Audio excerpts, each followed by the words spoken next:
சூடான பாலில் விழுந்த குழந்தை இதயத்தை நொறுக்கும் பரபரப்பான சிசிடிவி காட்சி.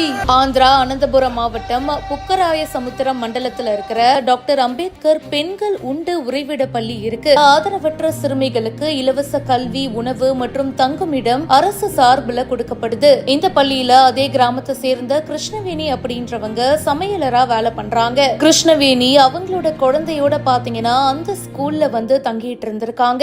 சனிக்கிழமை அப்போ மாணவர்களுக்கு பால் சூடாக்கி ஒரு பெரிய பாத்திரத்துல வச்சிருக்காங்க. அப்ப யாருமே இல்லாத நேரத்துல அந்த சிறுமி பாத்தீங்கன்னா விளையாடிட்டே அங்க வைக்கப்பட்டிருந்த சூடான பால்ல தவறி விழுந்திருக்காங்க. பக்கத்துல உடனடியா ஒருத்தவங்க பார்த்து அந்த குழந்தைய மீட்டிருக்காங்க. இருந்தாலும் குழந்தைக்கு பாத்தீங்கன்னா பலத்த தீக்காயம் ஏற்பட்டிருக்கு. சிகிச்சை பலன் இல்லாம அவங்களுடைய நிலைமை மோசமடைஞ்சு 6 நாட்கள் தொடர் சிகிச்சைக்கு அப்புறமா அந்த குழந்தை இறந்து போயிருக்காங்க.